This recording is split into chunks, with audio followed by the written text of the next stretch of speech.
Meet मच्छी का बिल्कुल सेवन करना बिल्कुल सख्त मना है, करना ही नहीं है। दारू मीट मच्छी 24 घंटे पहले नहीं खाना पीना है दरबार में आने, ठीक है। अब और मोटी भाषा में बता देता हूँ, शनिवार को आ रहे तो शुक्रवार से नहीं खाना, मंगलवार में आ रहे तो सोमवार से नहीं खाना। 24 घंटे पहले 24 घंटे पहले जो दारू मीट मच्छी का सेवन नहीं करना, तो ही आना है। दूसरा, किसी घर में सुतक पातक हो रहा को, अभी कुछ तो निकल गया, अभी भी एक व्यक्ति बैठा हुआ अशुद्धि वाला, सुतक पातक हो रखा हो, दारू मीट मच्छी कल का खाया पिया हो, वो बाबू माथा टेक लो, मत डिस्टर्ब करो सुबह सुबह, वैसे ही मैं आधा घंटा लेट हो गया, ठीक है। दूसरी बात, यहाँ आओ ये कहीं और भी जाओ, किसी को भी अपनी समस्या मत बताओ क्या पूछने के लिए आ रखो। सिंपल सा संदेश है, पहले ही बैठने से पहले किसी को भी अपनी समस्या मत बताओ क्या पूछने के लिए आ रखे हो। बहुत गहराई से सुनना, जहाँ समझना है तो पूछ लेना है, कोई पैसे नहीं है, आराम से बिल्कुल संतुष्टि से समझना, उसके बाद ही बैठ रहा हूँ। यहाँ आओ या अदरवाइज कहीं भी जाओ, किसी को भी कुछ मत बताओ क्या पूछने के लिए आ रखे हो, क्या तुम्हें प्रॉब्लम हो रही, क्या दिक्कत चल रही, क्या परेशानी हो रही, कुछ नहीं बताना। मेरे जैसे जो भी मेरे भाई बहन बैठे हुए हैं, कोई माता जी हो, पिताजी हो, देवी देवता, पंडित जी, कोई भी हो, किसी को भी अपनी समस्या मत बताओ क्या पूछने के लिए आ रखे हो। इतनी ठंड में आ रखे हो, 2 रुपये किराया लगा के आ रखे हो, 2 रुपये चढ़ा भी रहे हो, हाँ, और आने के बाद फिर अपने आप ही खुद ही समस्या बता, तो फिर कोई फ़ायदा नहीं है। फिर तो अपने घर में रहो, अपने मम्मी पापा के साथ बैठो, भाई बहन के साथ बैठो, अपनी समस्या वहाँ बताओ, वो थोड़ा सा तुम्हें आइडिया बताएगा, नहीं तो थोड़ी सी जो है दिलासा देगा, सब मन ही बढ़ा होगा, बाकी कुछ नहीं होना, लूटने के नहीं, परेशान नहीं होने के, फंसने के नहीं, ठीक है। किसी को भी समस्या मत बताओ, बार बार एक ही संदेश दे रहा हूँ, किसी के माथे पे लिखा हुआ नहीं आ रहा कि कौन सच कर रहा कौन झूठ कर रहा, किसी के माथे पे लिखा हुआ नहीं है। ये धोती पहन के लाल पीले कपड़े डाल के बैठ जाना, माथा बांध के बैठ जाना, कोई आप लोग कोई भी बैठ सकते हो, कोई स्पेशल लोग नहीं होते, कोई भी बैठ सकते हो। आजकल सब लोगों ने काम ही यही कर लिया, ठीक है। तो ये बिजनेस बना लिया, जबकि कोई बिजनेस नहीं है, ये कोई विद्या नहीं है ऐसी कि जिसका तुम जो है बिजनेस करके बैठ जाओ। ये विद्या देव विद्या है। देव विद्या का मतलब देने वाली विद्या, लेने वाली विद्या नहीं है कि मुर्गा ला दो, बकरा ला दो, बोतल ला दो, पैसे ला दो, फलाना ला दो, ढिमकाना ला दो, ऐसा कुछ नहीं है।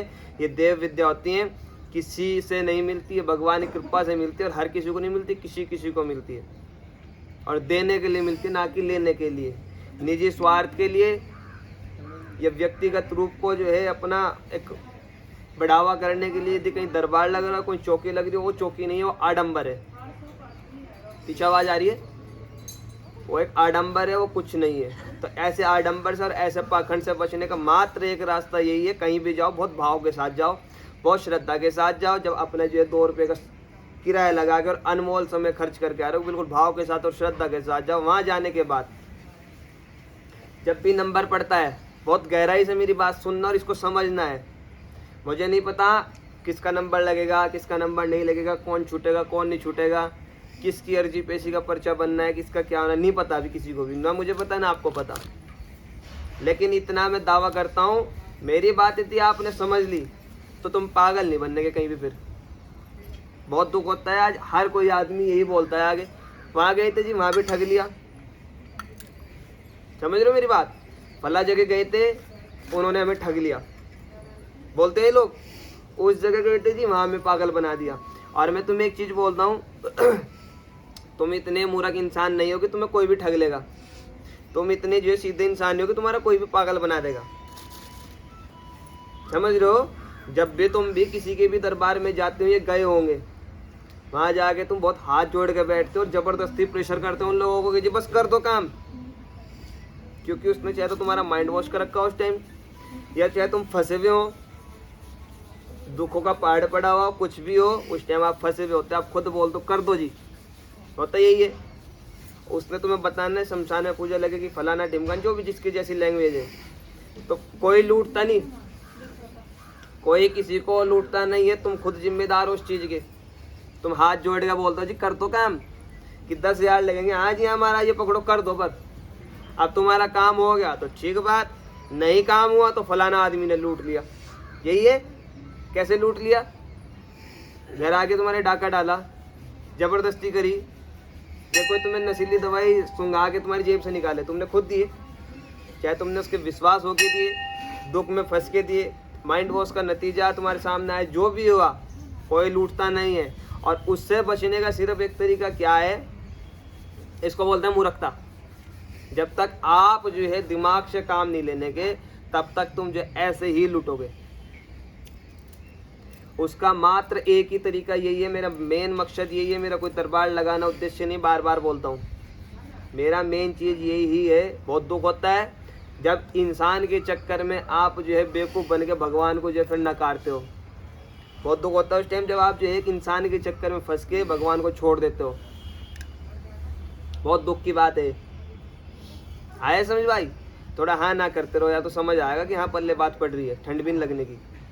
ये एक बहुत दुख की बात होगी, समझ रहे हो? ये दुख की बात है। और इसका कोई तरीका नहीं, मैंने बोला कोई माथे पे किसी की डिस्प्ले नहीं लगी हुई, कोई माथे पे किसी की लाइट नहीं जलेगी कि हाँ ये ओके है ये रॉन्ग है, कुछ नहीं आना। कलाकारी बहुत अच्छी अच्छी है, ठीक है। उसका सिर्फ एक ही तरीका है, बिल्कुल भाव, मन के अंदर श्रद्धा, घर के अंदर पूजा पाठ का एक माहौल बनाओ, ताकि आपको थोड़ी बहुत समझ अपने आप को भी हो। सुख दुख की छाँव है, किसी के भी पास आना भी पड़ेगा, किसी के पास जाना भी पड़ेगा, है ना। लेकिन आने और जाने का मतलब ये नहीं है कि तुम वहाँ जाके फिर पागल बन जाओ। आओ भी जाओ भी, क्योंकि बिना जाए बिना गए कुछ नहीं होने वाला। जब तक जाने के लिए तब तक तुम्हें अच्छे का और बुरे का ज्ञान नहीं होना, जाना पड़ेगा। जाओ, जब भी कहीं जाना पड़ जाए भगवान का नाम लेके जाओ, पहले तो प्रार्थना ये करो कि माता रानी कहीं जाना ही ना पड़े। ऐसे सीधी सी बात तो ये है, मैं तो ये बोलता हूँ कि माता रानी किसी को भी ऐसे चावल लेके, ये जन्म पत्र लेके दर दर भटकना ही ना पड़े। सिंपल सी बात तो पहले ही है, पर फिर भी किसी कारणवश जाना पड़ता है तो जाओ, और जाने के बाद अपनी समस्या मत बताओ। समझ रहे हो? किसी को भी समस्या मत बताओ, चाहे कोई शांत अवस्था में बैठा हुआ हो, चाहे कोई उछल कूद कर रहा हो। उछल कूद का मतलब समझ रहे हो? ओ माता आ रही, हाँ देवता आ रहे, जो भी आ रहा, आते होंगे भाई, यहाँ तो कुछ नहीं आता। सिंपल सी बात है, आते होंगे, आते हैं, यहाँ कुछ नहीं आता, ठीक है। तो अगर कोई आ रहा है या कोई आ रही है तो वो पराशक्ति है, उसके बराबर सुंदर कोई नहीं, उसके बराबर विकराल कोई नहीं, उसके बराबर शक्तिशाली कोई नहीं। अगर कोई आ रहा या आ रही है, तो जब वो आ रहा और आ रही है, फिर आपको तो भाग जागे, समझ लो आपके भाग जागे। यदि कोई देवी देवता प्रकट हो रखा किसी के ऊपर आपकी वजह से, तो आपके तो भाग जागे। तो फिर तो आपको मेरे हिसाब से बताने की तो कोई जरूरत ही नहीं है कि क्या पूछना है, हाँ। सपोज किसी के ऊपर माता रानी आ गई, ठीक है, तो माता है ना उस टाइम। तो क्या नाम है भाई जी आपका? सूबेदार जी हैं। सपोज अगर उनके ऊपर माता आ गई, तो सूबेदार जी तो नहीं उस टाइम, उस टाइम तो माता है। आ रहा है समझ? उस टाइम तो माता है ना। तो माता को तो पूछने की जरूरत ही नहीं है कि तुम्हें पूछना है क्या है, तुम परेशान क्यों हो, तुम पूछने क्या रखे, तुम्हें हो क्या रहा, कब सो रहा। तो माता को तो नहीं पूछने की जरूरत है, वो तो कण कण में बसी हुई है, हर जीव जंतु के अंदर उसका वास है, प्रकृति उसका रूप है। तो माता को तो पूछने की जरूरत ही नहीं है ना। अभी माता फिर होता क्या है, तुम गए, जाने के बाद वो, मैं अपमान नहीं कर रहा, लेकिन बताना चाह रहा हूँ आप लोगों को, कोई देवी देवता खेल रहा है, वो खेलने वाले ही पूछ रहे कि क्या पूछना है, और तुम इतने दिमागदार हो, तुम अपना ऐसा उगल देते हो सारा। माता जी घर में ऐसा हो रहा, बच्चे नहीं मान रहे, काम नहीं चल रहा, ये नहीं हो रहा, वो नहीं हो रहा, सारी समस्या कौन बता रहा है? कौन बता रहा भाई? तो क्या करने जा रहे हो किसी के पास? पागल बनने? आप मुझे बताओ, वो बना रहे, तुम खुद बन रहे हो। मुंह नीचे मत करो, सच्चाई बता रहा हूँ, आज के समाज की सच्चाई ही है। तुम करने क्या जा रहे हो? फिर तो मेरे हिसाब से तुम दुखी नहीं हो, तुम फालतू हो। घर से तुम टाइम पास करने जा रहे हो, बेवकूफ़ बनने जा रहे हो खुद ही, वो नहीं बना रहा, तुम खुद बन रहे हो अपने आप ही। मजा तब है जब तुम बैठे हुए हो, और बैठने के साथ साथ ही तुम्हारा जब भी नंबर पड़ता हो, और सामने वाला तुम्हें खुद बोलता कि हाँ भाई तो फला चीज़ पूछने के लिए आ रखा और ऐसे ऐसे ऐसे ऐसे ऐसे तब से हो रखा है, ये वो तो है चीज़। अब तुम आए भी खुद ही, आने के बाद सपोज जन्म पत्र दिखा रहे, जन्म पत्र देखो पंडित जी बच्चे की शादी नहीं हो रही, यही तो है। जन्म पत्र भी दोगे खुद, 500 1100 2100 जो भी उनकी फीस है दक्षिणा है वो भी देनी, और पंडित जी को बोलना पंडित जी देखो जरा इसकी शादी नहीं हो रही। अरे फिर देखना क्या है भाई, किस वजह से नहीं हो रही? जो आदमी यही नहीं देख सकता कि इसकी शादी नहीं हो रही, वो क्या बताएगा वजह? मजा तो है जो तुम्हारी कुंडली खोलते बोलते कि हाँ भाई साहब शादी नहीं हो रही, तब तो इसे दिखाने के लिए आ रहा है और ऐसा हो रहा है, उस चीज में मजा है ना कि इस चीज में मजा है। तो मेरा बोलने का बहुत मोटी भाषा करके बताया आज, अगर अब भी समझ नहीं आया तो फिर कभी नहीं समझ सकते। बहुत मोटी भाषा में समझा। मेरा बोलने का मेन मतलब ये है, कहीं भी जाओ किसी का अपमान करने मत जाओ, किसी की बेइज्जती करने मत जाओ। कोई पाखंड कर रहा अपने लिए कर रहा, आपके लिए नहीं कर रहा। कोई दुकानदारी कर रहा हो, आपकी दुकानदारी नहीं कर रहा, अपनी दुकानदारी कर रहा, अपने आप को ही बेच रहा है। कोई तुम्हारे बच्चों के नाम पे पैसे लूट रहा है, तुम्हारे तो बच्चे बीमार हैं, तुम तब आ रखे हो किसी के पास, उसने तुम्हारे बच्चों के नाम पे पैसे लूट लिए तो उसके बच्चे कभी सक्सेस नहीं होने वाले हैं, कड़वा सच है। तुम्हारे मम्मी पापा बीमार हैं, तुम अपने मम्मी पापा का दिखाने के लिए गए हुए हो, ठीक, और तुम्हारे मम्मी पापा के नाम पे कोई सामने वाला जो है लूट रहा है तो उसके मम्मी पापा भी कभी सुखी नहीं होने वाले, क्योंकि एक तुम भी औलाद हो, एक सामने वाली भी औलाद है। तुम अपने माँ बाप के दुख के लिए आ रखे हो और वो तुम्हारे माँ बाप के दुख के लिए अपने माँ बाप को सुखी करना चाह रहा, तो कभी सुखी नहीं होने वाला है। आया समझ? तो सामने वाला पाखंडी है, ड्रामेबाज है, कमीना है, जो जो शब्द है वो सब है, तुम मत बनो। तुम्हें कुछ नहीं करना, तुम बिल्कुल भाव के साथ जाओ, तुम बहुत श्रद्धा के साथ जाओ और जाने के बाद अपनी समस्या मत बताओ, बस हाथ जोड़ के बैठ जाओ। जब भी नंबर आता हो, अगर गलती से कोई पूछ भी रहा कि क्या पूछना है, कि महाराज तुझे सब पता, बात खत्म होगी। आया समझ? आपको सब पता है, बात खत्म होगी। नाम के अलावा, एड्रेस के अलावा कुछ मत बताओ, क्योंकि जो आदमी आपको ये बता सकता है ना आपकी बात सुनकर कि तेरे घर में भूत है, उसे पूछो कि मेरे घर में कमरे कितने हैं, मेरे घर में रंग कैसा कैसा रहो, सूबेदार भाई फोन बंद करो। समझ रहे हो? उसे सब पता होना चाहिए। फिर आपके घर में कमरे कितने हैं, रंग कितना है, फलाना कहाँ है, ढिमकाना कहाँ है, क्योंकि जब उसे यहाँ से 100 किलोमीटर बैठे भूत दिखाई दे रहा है, ना दिखने वाली चीज, तो दिखने वाली चीज तो दिखेगी। फिर घर मकान तो कोई भी देख सकता है। अगर ना दिखने वाली चीज किसी को यहाँ से बैठे हुए दिखाई दे रही है, तो दिखने वाली चीज तो नेचुरल सी बात है, दिखाई देनी है। तो उसे पूछो घर मकान में महाराज कौन से घर में कम भूत है, कैसा रंग वहां पे हो रखा है, मैं पता भी तो, क्योंकि घर तो तुम्हारा है हो। अगर आप ये सब चीज करना और थोड़ा सा जागरूक हो जाओगे तो फिर मैं बोलता हूँ तुम पाखंड में फंसना बंद हो जाओगे। पाखंडियों के चक्कर में से जो लुटने के नहीं, क्योंकि आज अच्छों के चक्कर में बुरे भी अच्छे हो रहे और बुरों के चक्कर में अच्छे भी बुरे होते जा रहे हैं। जिस जगह में बैठा हुआ हूँ मुझे पता है ये लाइन बहुत गंदी लाइन हो चुकी है, बदनाम लाइन, ये बदनाम लाइन हो चुकी है, क्योंकि बिजनेस बना रखा है, बाकी कुछ नहीं है। 5 उंगली बराबर नहीं है, सारे एक जैसे नहीं है, लेकिन कुछ के चक्कर में, मैंने क्या कहा, बुरों के चक्कर में अच्छे भी बुरे हो गए और अच्छों के चक्कर में बुरे भी अच्छे हो रहे हैं। कोई पता ही नहीं लग रहा क्या चल रहा क्या नहीं चल रहा। आज बुरा मत मानना भाई साहब, जो भी मुझे घर में बैठे हुए मोबाइल पे देख रहे हैं देखेंगे, मैं किसी का अपमान नहीं कर रहा। अपने पास अपमान तो तब करे आदमी के पास कुछ हो, यहाँ कोई सीखी हुई विद्या नहीं है, कोई शक्ति नहीं है, ओपन बोलता हूँ भाई साहब।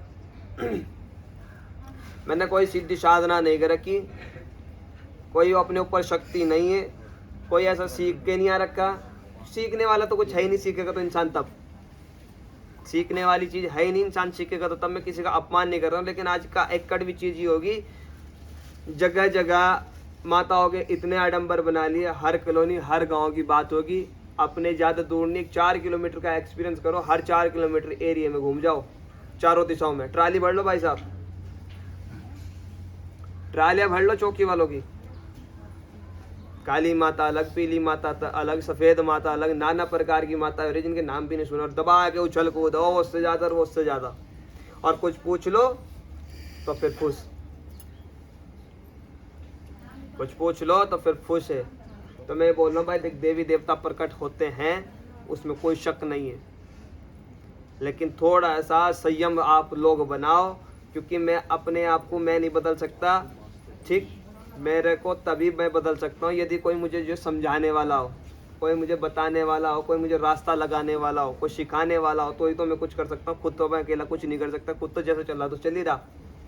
और मेरी बात का किसी को बुरा लग रहा हो तो भाई साहब मुझे भी बताओ, क्योंकि मैं यहाँ बैठ के देख रहा हूँ मुझे हज़ारों लोग सुन रहे हैं। मैं नहीं चाहता कि मेरी वजह से किसी को गलत संदेश जाए। मेरा बार बार बोलने का निचोड़ सिर्फ यही है, पाखंड में मत फंसो, क्योंकि पाखंड में फंसने से पैसे बर्बाद हो रहे, कोई चक्कर नहीं है। हमारे घर में मम्मी पापा है, हमारे बड़े बोलते हैं, सभी के बोलते होंगे कि पैसे तो एक ऐसी चीज़ है जिसका है उसके पास जाएगा ही जाएगा बहाने से। डॉक्टर के पास जाने तो बीमारी का बहाना बनेगा, किसी का भी पास जाना उसका एक बहाना बनना है, पैसे की बात नहीं है।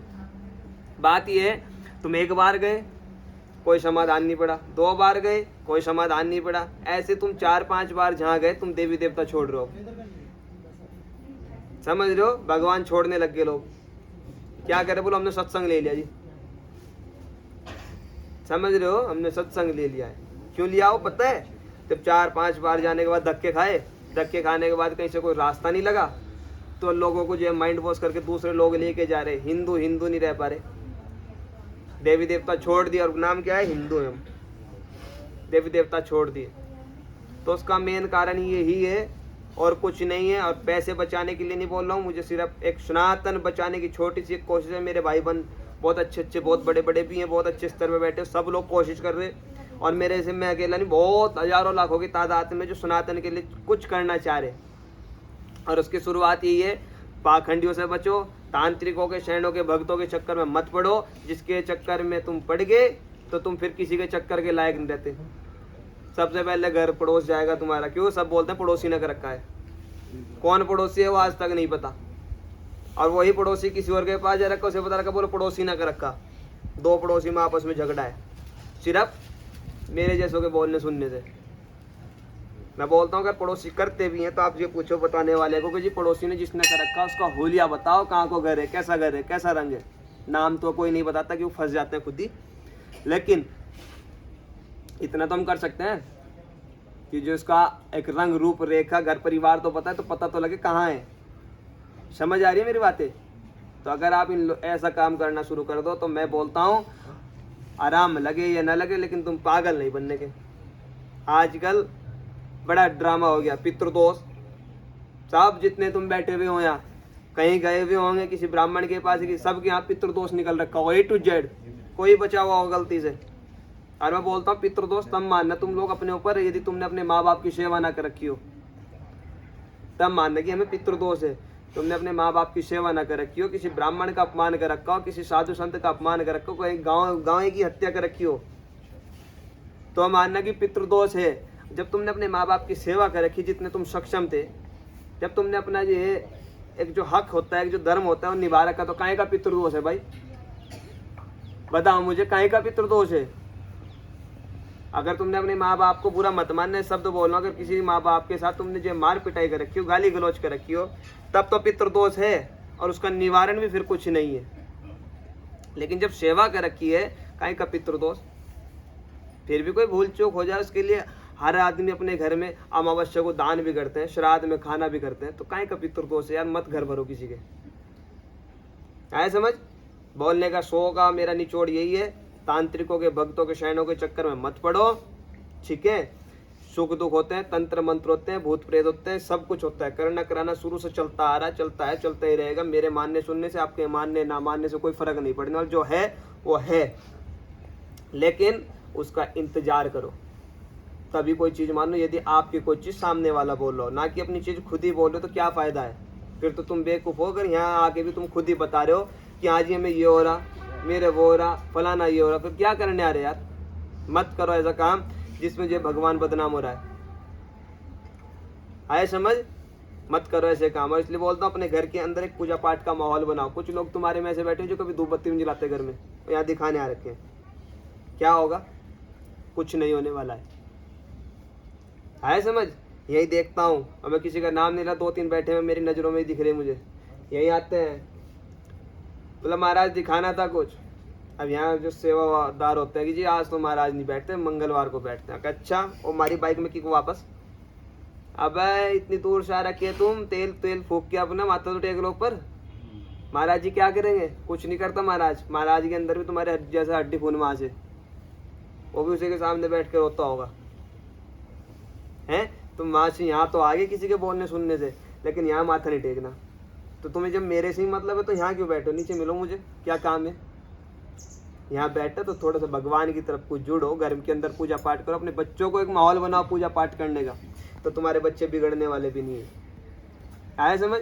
और जब तुम बच्चों को ही मंदिर नहीं लेके जाते तो फिर तो क्या होना, फिर तो भटको, फिर तो बोलते रहो हमारे बच्चे मानते नहीं, सुनते नहीं, ये नहीं हो रहा, वो नहीं हो रहा, घूमते रहो ऐसे जब तक जीवन है। क्या करना है? और एक लास्ट बात दरबार शुरू करता हूँ। जो ये लोग किसी व्यक्ति के चक्कर में पड़ के देवी देवता छोड़ रहे हैं, समझना मुझे कोई डर नहीं है, लेकिन मेरे साथ वाले बोलते ज्यादा ओपन मत बोलो, तो ओपन ही बोलने वाला बंदा हूँ, मुझे कोई डर नहीं है। पर हाँ अगर गलत बोलो तो बेशक आओ मेरे पास बात करने। जो लोग किसी समझना क्या कहना चाह रहा हूँ, जो लोग किसी इंसान के चक्कर में पड़ के अपने देवी देवता छोड़ रहे हैं, अपना कल्चर अपना विधि विधान छोड़ रहे हैं, तो एक बार पढ़े लिखे नहीं हो तब भी और पढ़े लिखे हो तब भी गौर जरूर करना कि कर क्या रहे हो। क्या उस इंसान को तुम कभी मिले? समझना मैं क्या कहना चाह रहा हूँ। क्या तुम उस इंसान को कभी मिले? वो इंसान तुम्हें जानता है, वो तुम्हारा गांव भी नहीं जानता, जिसके चक्कर में तुमने जो है भगवान छोड़ दिए। वो इंसान तुम्हारे गांव का नाम भी नहीं जानता, जिसको तुमने गुरु बना के देवी देवता छोड़ दिए, भगवान छोड़ दिया है। मत बोलो तुम्हारे पिताजी बाबा जी जो भी बड़े रह चुके, कोई साल 6 महीने में कढ़ाई करते थे, कोई यात्रा करते थे, कोई झंडा चढ़ाते थे, कोई बलि पूजा करते थे, कोई पूजा करते, सब क्या होती है। और तुमने आज किसी इंसान के चक्कर में जो तुम्हें नहीं जानता, तुम्हारा गांव घर गली कुछ नहीं जानता, उसके चक्कर में तुमने उस भगवान को छोड़ दिया है। तो ऐसे चक्कर में मत पड़ो, गुरु बनाओ बेचिंत होके, बिन गुरु के मुक्ति नहीं होगी। लेकिन गुरु ऐसे व्यक्ति को बनाओ जिसको तुम जानते हो पहचानते हो, जो तुम्हें जानता पहचानता हो, जिसके पास आ जा सकते हो। ऐसे को मत बनाओ जिसको टीवी में देख के बात चलती हो। टीवी में देखना तो भगवान राम जी को देखो, हनुमान जी को देखो, शिव जी को देखो, बहुत सारे देवी देवता हैं जिसको तुम इष्ट मानते हो, उसे अपना गुरु धारण कर लो। व्यक्तिगत रूप से किसी को गुरु बनाना तो ऐसे व्यक्ति गुरु बनाओ जिसको आप जानते पहचानते हो। हवा में तीर मत चलाओ, पाखंड की दुनिया में मत फंसो, ठीक है। हाँ, और फिर बोल रहा हूँ पाखंडियों से बचो। यहाँ दरबार की बात सुनो, दरबार बिल्कुल निःशुल्क है, दरबार का किसी प्रकार का कोई शुल्क नहीं है। आया समझ? दरबार का किसी भी प्रकार का कोई भी शुल्क नहीं है, ना पर्सनली मिलने का, ना व्यक्तिगत रूप से मिलने का, ना सबके सामने मिलने का, कुछ नहीं है। मैं मिलता हूँ यहीं पे, इसके अलावा मैं नहीं मिलता। कुछ लोग जो हैं बड़े पैसे वाले हैं, सुन लो भाई, यहाँ लालच देने की कोई आवश्यकता नहीं है। मुझे बहुत इधर उधर की सोर्स लगवाते हैं, फलाना ढिमकाना, मैं बोल नहीं रहा हूँ, ठीक नहीं लगता। मैं यहीं बैठ कर बात करता हूँ, सुनता सबकी हूँ। कोई व्यक्तिगत रूप से नहीं मिलता, मैं ऐसे मिलूंगा, चाहे कोई बेचारा गरीब हो चाहे कोई अमीर हो। कोई गरीब अमीर नहीं है, सब दुखी है जो यहाँ आ रहा है, ना उसकी कोई जाति है ना उसका कुछ हो। मेरे लिए बेचारा गरीब मजबूर है बस।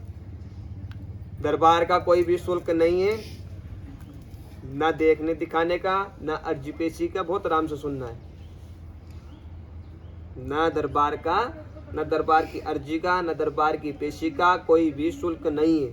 आजकल हमारी थोड़ी सी पार्किंग की व्यवस्था डिस्टर्ब हो रही है, पीछे काम चला हुआ है तो इधर उधर लग रही, बाकी नहीं तो पार्किंग है। कोई पार्किंग का भी शुल्क नहीं है। दरबार में जो भंडारा चलता है शनिवार और मंगलवार, कोई भी भंडारे का किसी भी प्रकार का शुल्क नहीं है। दबा के खाओ, जैसा भगवती कृपा से रूखा सूखा प्रसाद बन रहा, दबा के खाओ, कोई शुल्क नहीं है, ठीक। संडे को जो दरबार लगता है, संडे के दिन दरबार नहीं होता, सिर्फ सुनवाई के लिए बैठता हूँ। पहले बोल देता हूँ, जो तीसरा दिन बैठने का है वो सिर्फ सुनवाई के लिए बैठने का है, बातचीत करने का, क्या है कैसा है, सलाह देने के लिए। तो दरबार का दिन नहीं है, बैठना पड़ता है क्योंकि कुछ लोग रह जाते हैं। तो जिस दिन भगवती कृपा से पूर्ण दरबार तीसरा दिन शुरू कर देंगे, उस दिन तीसरे दिन भी भंडारा शुरू कर देंगे। अभी 2 दिन जो लग रहा है, बिल्कुल दरबार में हर तरीके की जो भी सुविधा आप लोगों को मिल रही है बिल्कुल निःशुल्क है, कोई शुल्क नहीं है किसी भी तरीके का। तो किसी के चक्कर में नहीं पड़ना, कोई पैसे देने की आवश्यकता नहीं है, ठीक है। और जो यहाँ लोग नंबर लिखवाने के लिए पैसे देने को तैयार है, भाई साहब किसी और जगह जाओ जहाँ पैसे लगते हो।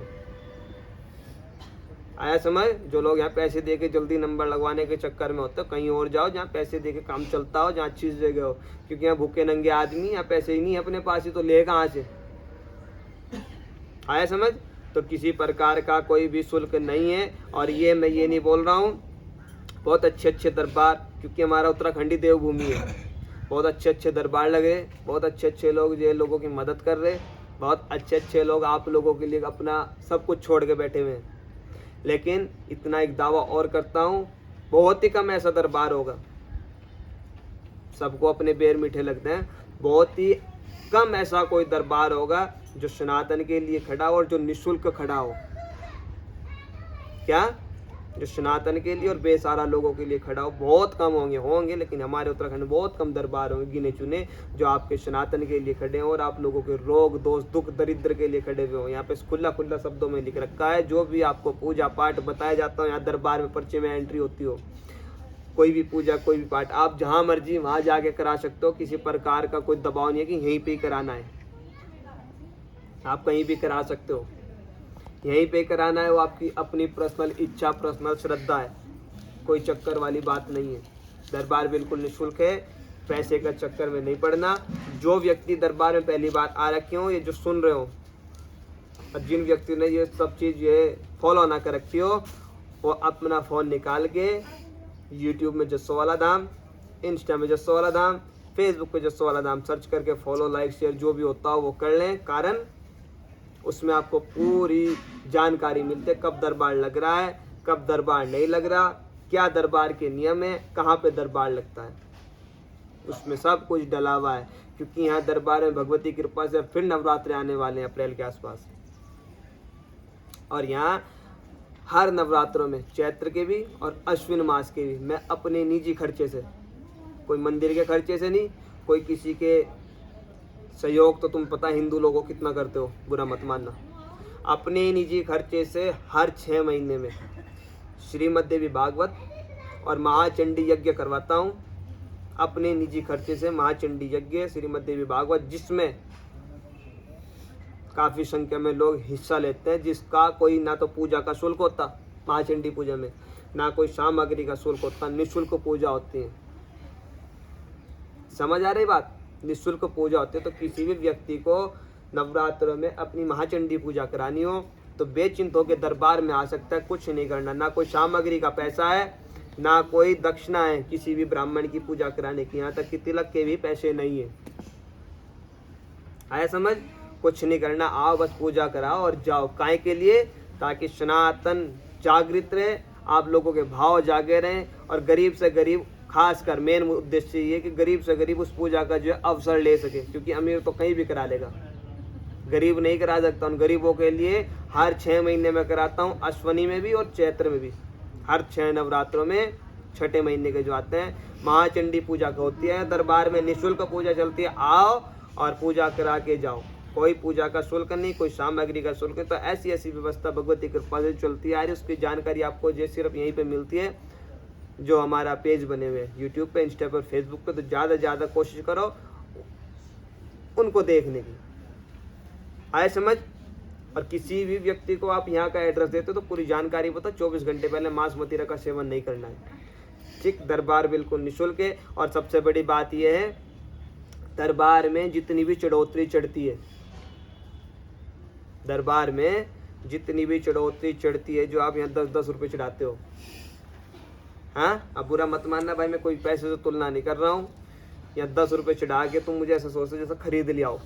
अब पड़ोसियों का भी बताओ, अड़ोसियों का बताओ, रिश्तेदारों का बताओ, और गुस्सा आया तो कोई, मेरी बहन तो ऐसी आती है बाजी बाजी कि जी मेरे ससुराल का भी बता दो, मायके का भी बता दो, मेरे भाई का ही हो रहा, बहन का ही हो रहा, बताते यार हैं। तो यहाँ तुमने 10-10, 20-20 के चिल्लर चढ़ा के बना तो दिया मैं भिखारी।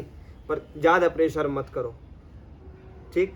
जो भी आप ये 10, 20, 50, 100, 500, 1000 जो भी आप चढ़ोतरी चढ़ाते हो, ये कोई मेरे घर में नहीं जाती, ना मैं इसको उठाता हूँ, ना कोई अपने निजी खर्चे में लेके आता हूँ। यही चढ़ोतरी वापस आपके दान में जा रही है। तो जो व्यक्ति पहली बार आए या जो आए थे, क्या आपका भगवती कृपा आपके ऊपर दोबारा हो या ना हो, चाहे दुख की वजह से आए हो, चाहे किसी वजह से आए हो, उसकी कृपा है तो ही आप दरबार में बैठे हुए हो। ऐसे कोई नहीं आया करता। कितने लोग नंबर लिखवा रखे हैं, कहा दोगे तो नंबर पढ़ने भी नहीं है। तो नंबर उसी के पढ़ेंगे जिसके ऊपर इसकी कृपा दृष्टि होगी, अदरवाइज नंबर नहीं पढ़ने।